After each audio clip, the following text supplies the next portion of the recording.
Welcome to Tapped In. My name is David Figueroa-Martinez of DFM Coaching, and today we're going to be discussing why Jiu Jitsu leaders cannot stay silent about what's going on in this country. I've been grappling with this topic for quite a bit. I wrote a piece sometime last year, kind of covering certain aspects of it. I tend not to discuss politics at the gym and in group texts and with group settings generally when it has Jiu-Jitsu, when it's a Jiu-Jitsu event or a setting where we're out somewhere. But I am vocal about certain things that I see and I think are wrong, or certain things that I think we should be doing different as a country.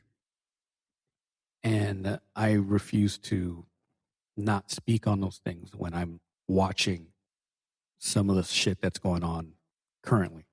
It's difficult because you don't want to alienate students, you don't want to alienate people, you don't want to alienate yourself in large degrees, because this sport and this culture in certain demographics is very conservative. First and foremost, this has little to do with left and right. It has very little to do with how we should balance a budget, or what services we should cut or keep, or what we should invest in. Those types of politics and difference of ideas, I think, are beyond or not part of this discussion. I don't care if you're Republican. I don't care if you're independent, left, libertarian. I personally have certain views and values that could be from one side or another. Like, I personally believe in the Second Amendment. I also believe that there should be some common sense approaches to it. I believe that anyone that wants to live their life a certain way, by all means, if you're not hurting kids or forcing someone else to be a certain thing, I'm completely fine. But I don't care how people live their lives. None of my business. I am very accepting of people on both sides, as long as you're not encroaching on certain things. I was raised Buddhist for most of my life, so I have a very mellow approach to a lot of things that sometimes are hot topic issues. And that's just the way I've generally been in my faith growing up. It was about, accepting what people were and changing what you can change and accepting what you couldn't, and moving forward and not addressing and not casting judgment and forcing people to live a certain way. With that being said, I think that what's currently going on, whether it's the masked individuals who are encroaching on people's rights, or kidnapping people, or accosting people only to find out that they're Americans, and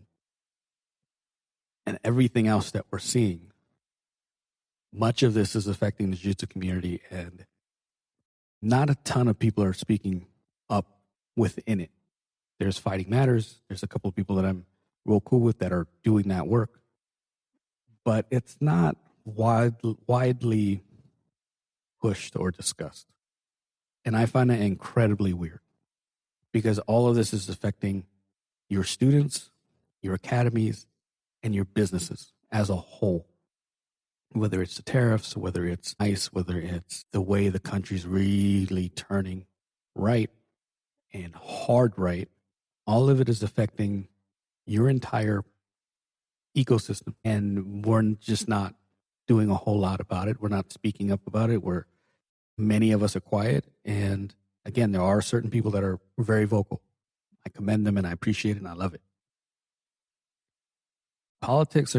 These top politics specifically, this past year, have affected your gyms in ways many of you aren't admitting. It affects who feels safe in a gym. It affects who feels safe traveling to and from a gym. Who has access to certain health care, mental health care, is who can afford training, who feels protected against discrimination, who feels like they can move about without any concern. All those things are problems right now. Being Black and Hispanic, Puerto Rican specifically, I have grown up all my life having to deal with certain things. you sometimes get so numb to some of those things that they are just part of your natural ritual of just existing. The way you enter rooms, you eyeball and you check out who's in a room. Not that I'm going to shy away from entering any room or that I'm going to make jump assessments of everyone in a room. But if I go into a certain room and I don't see people that look like me or people that resemble me in any way, my guard might be a little up. The same way a woman enters a room and it's none but guys. Guard goes a little up. So I'm used to that space. I'm used to existing and living that way. And San Diego is a beautiful place. It's you can find everything under the sun. So it's far more embracing, specifically certain parts of San Diego. So when I move around, for the most part, I feel comfortable. I feel okay. There are moments where I'm like, okay, I need to pay attention to things a little different here. But what's happening now with ICE and the way they're conducting business, the way they are strong-arming and aggressively questioning people, breaking windows, shoving people, addressing people in a way that's disrespectful. It's not like your typical police officer that comes to you. Your typical police officer understands a certain engagement. Not that they're all like that. Some of them are terrible. But your typical police officer will engage you in a certain way with some level of professionalism. And when you are in that space where you're seeing what's going on now, it puts you on high alert everywhere you go. And some of you, this isn't even a blip. That's a blessing for you because you're not on their radar. I have 2 last names. I have skin color. I was born in Puerto Rico. It changes the dynamic quite a bit.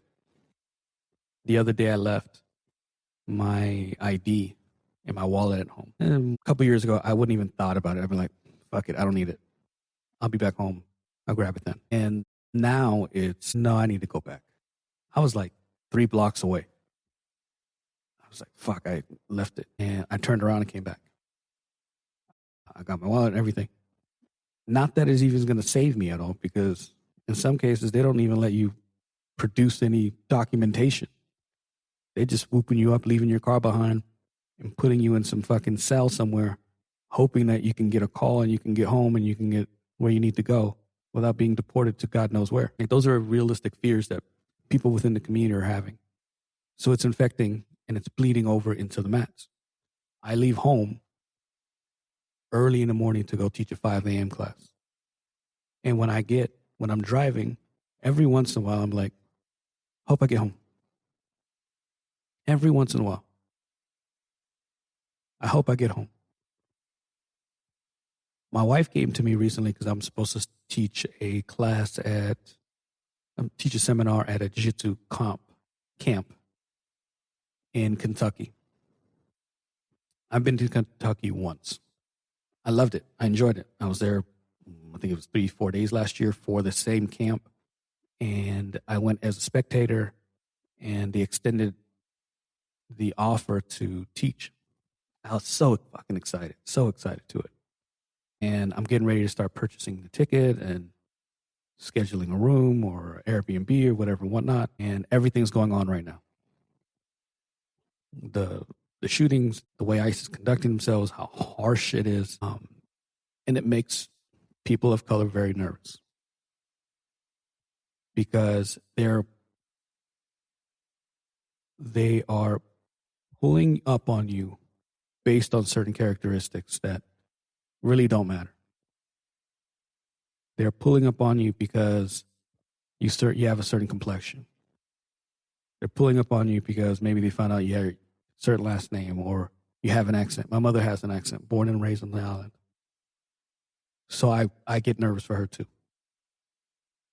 But anyways, my wife had made a comment and she's like, hey, I'm a little nervous about you going. with everything that's going on. I understand Kentucky is not where everything's happening, but at one point, nothing was happening where it's happening right now. So we don't know where things are going to go or progress or bleed into. And she made the comment, and I was like, there is something to that. And I didn't brush it off, but it was in the back of my mind. And pairing that with the fact that I move a certain way now, I don't try to leave without my ID. I make sure I have shit on me. And then a couple days later, I think within the same week, she mentioned it again. And then this time, as we discussed it, she teared up. And I'm sitting there and I'm like, I can't go. As much as I want to fucking go. And I loved that camp. It was so much fun last year. And I was going to be able to teach this time. I get to learn from new people and see old friends and people that I've had podcasts with and I've interacted with online. It's a little bit of a reunion in a sense.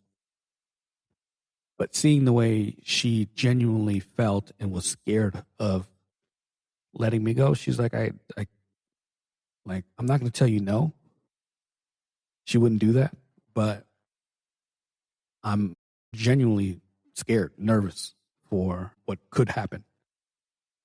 And she goes on to say, if something happened here, you at least know San Diego, you know California, you know how things move, you know where you could go, where you couldn't go.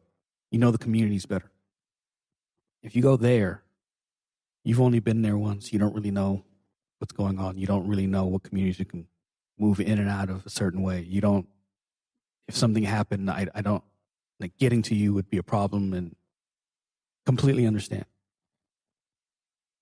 So I had to reach out to my contact and just kind of explain that. And I don't like reneging on promises or things that I said that I was going to do, but I couldn't. So I felt bad having this conversation with Jesse, but I couldn't. Like, it sucks.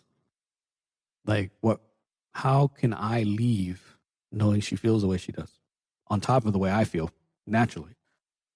But I couldn't. So I've had to cancel. So if I'm feeling this way, understand there are others that are feeling this way too. I posted about it online. I saw BJJ Mental Models had posted something to the effect of, let me pull it up. American friends, how are you holding up? And I wrote back, bro, as a Black Hispanic, I'm struggling. I left the house without my wallet the other day. I was blocks away and turned around worried about getting picked up without an ID. Not that it would matter. My wife is generally worried about me traveling outside the state to teach jiu-jitsu. I am struggling. And I got like a bunch of replies back about other people doing the same thing, worried about. One gentleman wrote, oh, my wife's traveling next month. She's Filipino, and I'm worried about that. One person says, I keep my real ID, passport, birth certificate on me.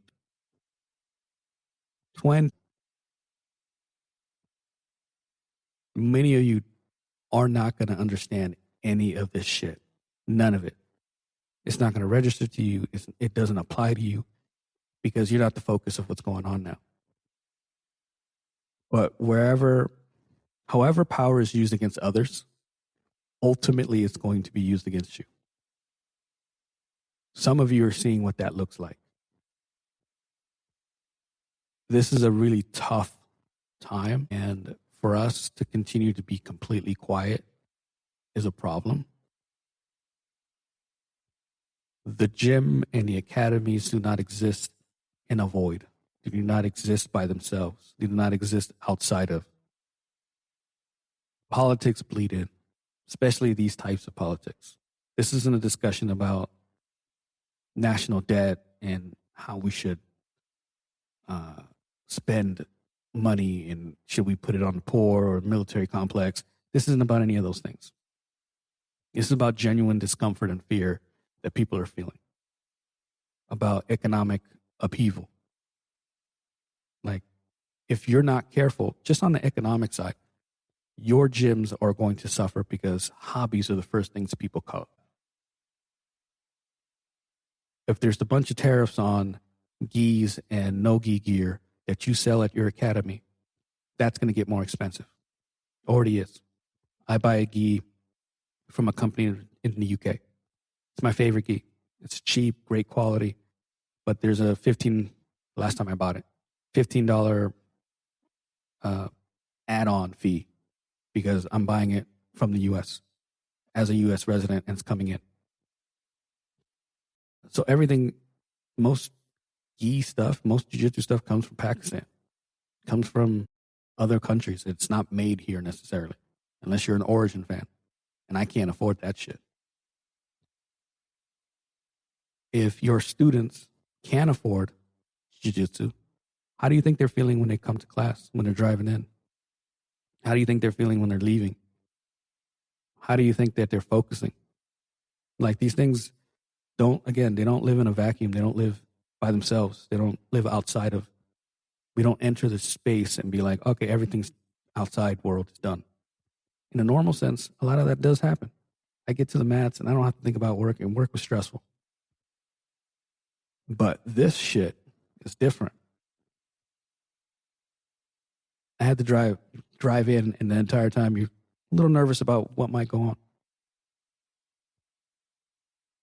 Can you imagine that? If this isn't your reality right now, I want you to put yourself in those shoes. This isn't about what side of the aisle you live or work on or vote on. This is about your constituents, your friends, your families, your students, your instructors are dealing with something that I don't even want to say is unprecedented, because it is.